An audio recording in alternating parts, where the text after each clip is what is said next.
So this is another very interesting place for you to see. This is called the Trench of Death.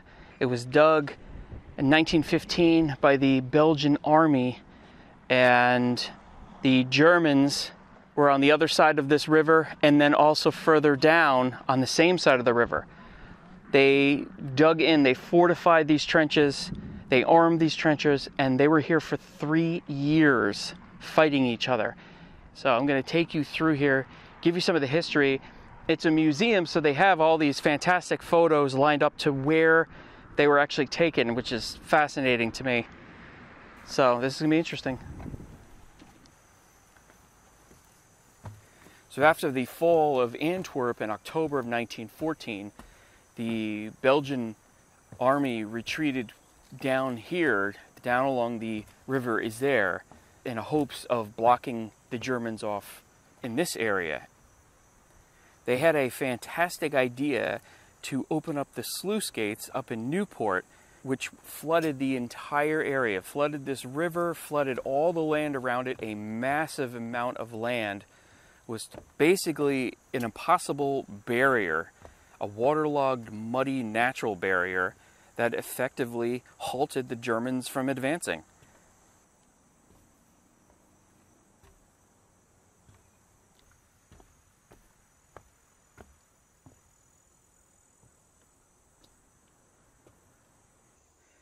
You can see on this map that I'm showing you, the German positions are in red and the Belgian forces are in blue. Very close fighting indeed. You can see how the Germans made their way. At first it was on the other side of the river, and then they did successfully get across the river. However, they couldn't advance because of the mud and the flooded situation, and because of the Belgian resistance here. Both sides dug in, creating static trench warfare that lasted for years. The Belgians on this side and the Germans on the other side, as well as a small area in front. They were also on this side of the river too, but they couldn't advance because of, obviously, a Belgian stronghold, but also because of the mud and all of the floodplains. They would often open the sluice gates up depending on the tide and depending on how much water was in this area. They didn't want to flood themselves out, but they wanted to keep the area very, very wet. You could not move things like tanks and wagons, and you couldn't move troops through it. So it really worked fantastically. This is one of the tunnels in here. That big light that I usually have, I forgot it. But this does the trick. So obviously this has been redone. I'm assuming it has been, actually, I don't know. I'm sure it's been redone. But it gives you a good idea of, what they were doing. Life in the trenches. This one with the tracks, looks like they were working on it or something. And that was right there. Wild. These were sandbags originally, and now they're cement made to look like sandbags. The soldiers fighting here faced constant shelling, machine gun fire, gas warfare, and of course, snipers. Not to mention even the disgusting environment here. I mean, we're looking at this, it's very clean, it's restored, it's preserved, but picture, it was just in constant disrepair from bombardment. It was muddy, there were rats, there was not a lot of food. It was physically and psychologically grueling. Can you look at these photos? Oh wow, here's this right here is that right there. So this photo was taken from like right here. This is that rounded top that we kept seeing in the pictures.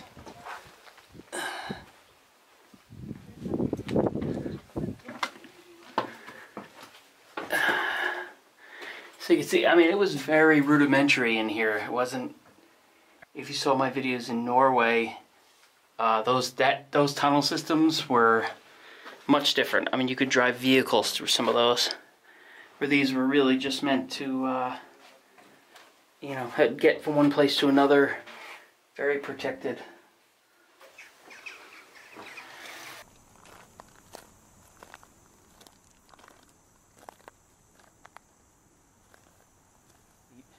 Now what you're seeing here is the zigzag trench on your right, and then a more of a straight trench for supplies and things like that on the left.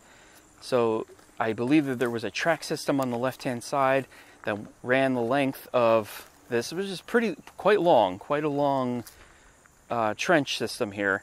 And the tracks would supply ammunition, food, so it was quite useful. And then the zigzagging was really to help protect the soldiers, because they weren't just shooting over to the right across the river, they were shooting ahead of them as well. It was kind of a weird situation. This trench was really built in a strange way, because the Germans were on the right hand side but also ahead of them. So they had to protect themselves. And this zigzagging, you can actually see these little firing holes in these walls that come out. That was in case there was German intruders that got into the bunkers or into the trenches. They would be able to, you know, have some sort of protection, because if they didn't have this, obviously it would be fairly easy to take over the whole trench. Now here's another photo which shows the bench that the soldiers would stand on to be able to fire across the river. Originally these walls were taller than they are now. I'd bet you money that neither side thought they were going to be in this exact location for 3 years fighting. So many people were killed in here too. Again, why they called it the Trench of Death. Between these two forts was only like something like 50 or 70 meters. It's hard to tell, and I couldn't get a hard number on it, but it's very, very close. And especially when you're firing, you know, especially when you're firing at each other. And I believe in between was just tons and tons of barbed wire. And from the accounts that I read, the Germans were always trying to sneak under the wire or sneak around. So the Belgians actually ended up blowing up part of the dike to create a huge crater of water and probably more mud than anything. And the fighting here was close, sometimes as close as 50 meters, possibly even closer at times. Look at this photo. So this is a little out, a little further, so they probably shored up these walls. But that was taken right there. This is a crew of the bros hanging out. Wow.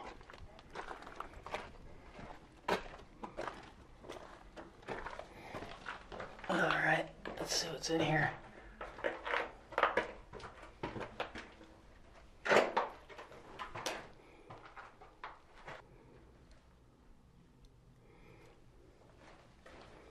That goes out that way.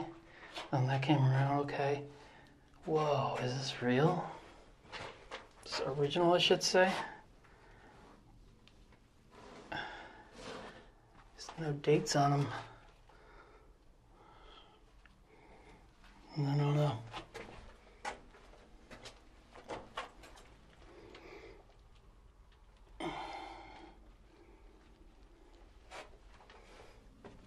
But this is where the Germans were held off. The river, the flooded out land, and the Belgian resistance. You know, this was part of the Western Front.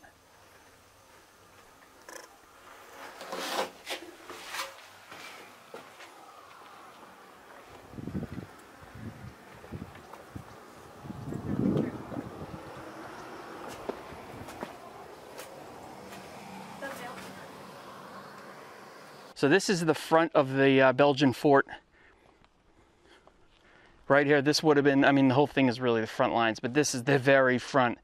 And then the Germans would have been all along the other side of this river or this canal here, and then they eventually crossed and they built a fort there. Not far away. I'll take you over there right now. You can see this thing is, it's seen better days, we'll say that. I don't know that it was built great even from the beginning, but it's definitely taken on some hits.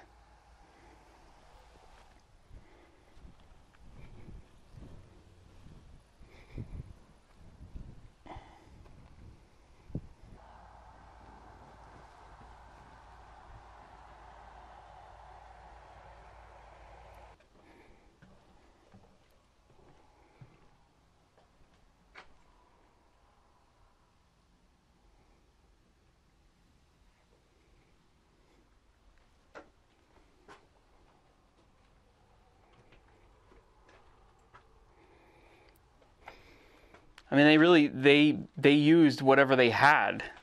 That's what's crazy is they didn't have that much. I feel like the Belgian army had whatever they needed. I mean, within reason. Whereas the Germans, they had railroad tracks. They had, stone and cement. They had whatever they could make. Gotta say, they held off pretty good for 3 years, and it's just this little building, that's it. I mean, they were on the other side of the river, but, I can't imagine being in here taking shells like that. Look at that, they just used tracks to strengthen this.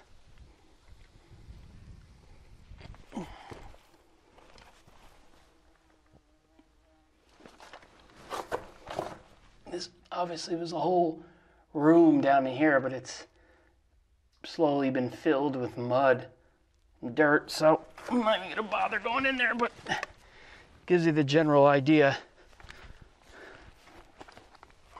The Germans were on the other side of the river too. All that's gone.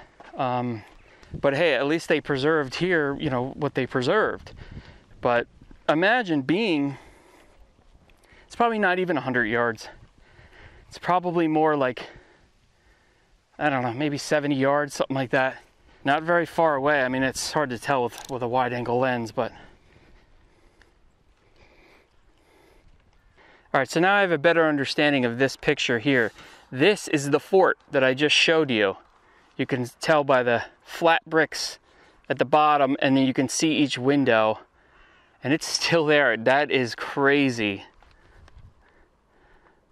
How they got across, well, I don't know what this is. This looks like more fortification. They might have slowly built this to cross that canal. That's wild. Now, like I said in the beginning, the Belgians held this position for 3 years, really until the end of the war. And pretty quickly after, it was recognized as a place that should be at least preserved or kept. The German side, all those bunkers are long gone. That's all farms now. But luckily this was kept. It's an amazing piece of history here.